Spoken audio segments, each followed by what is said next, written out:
Will Heilig. And I'm Nicholas Hilterbrick. Okay, what we're going to be presenting on is Time Inc. today, and if you should buy, sell, or hold. Okay, so yeah, I'll kick the presentation off. Just with the first slide, we'll do a quick profile of Time Inc., just what their basic business profile looks like. So yeah, it's a large publishing and publication distribution firm. Everybody pretty much knows the magazine Time. That's pretty much their largest component. They're a big like a physical news distribution outlet. As you can see in the graph, they've been the stock's been fluctuating to say the least over the past year due to just the volatility of the overall industry with the again the physical distribution line of news outlets. Over the past couple of years, what's played into this volatile stock trend, from 2014 to 2015, they lost close to $180 million in revenue. And then from 2015 to fiscal 2016, they lost, what was it? It was like $28 million. So yeah, it's not a very good trend, to say the least. Okay, and with the time security characteristic line, we're going to see if it's over or undervalued as a stock. So as you can see, you have a couple of outliers. One being up here at about 8%, and another one being way up there at about 18%. But again, that's like extremely abnormal for the overall regression of this chart. So as you can see, you got a lot of like negative 1% returns, a few like negative 3s, and you got a few positive 4s, positive 5s. With that being said, it pretty much offsets. So the chart kind of follows what the market has set it to be at, which is roughly, from what we were analyzing, about 15, like high 14s a share. So yeah, we feel it's pretty accurate for what it is, for what kind of stock it is, and for what kind of industry it's placed in.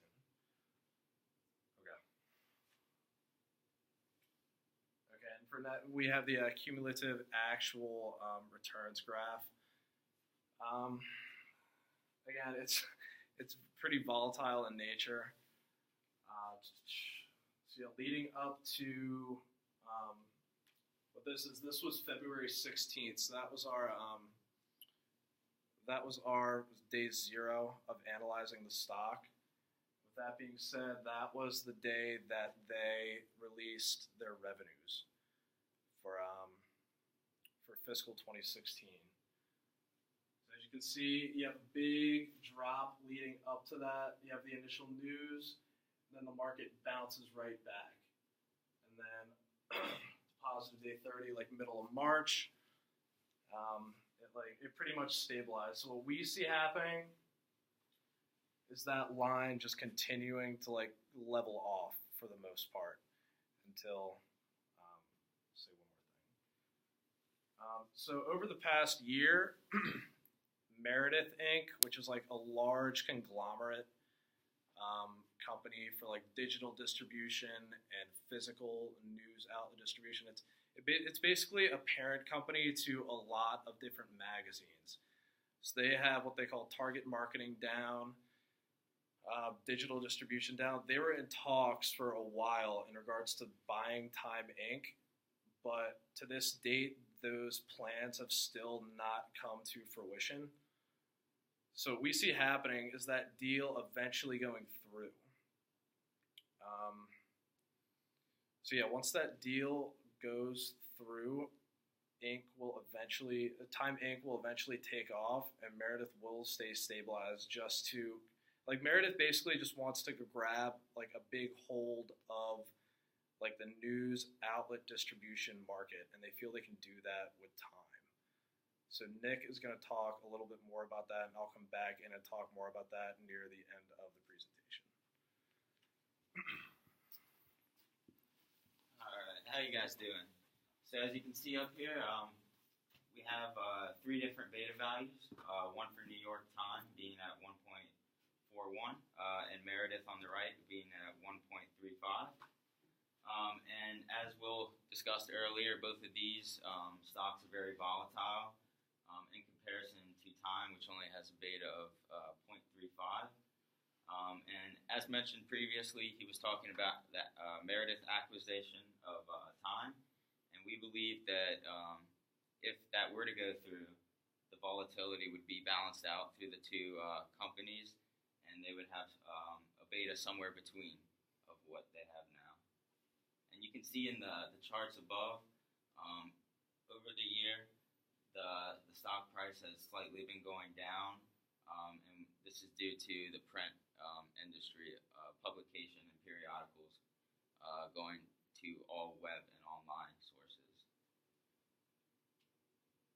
Alright, so next, for our recommendation, we decided to hold the stock. We think this is the best decision as they're going through a bunch of changes now, not only in the market but internally.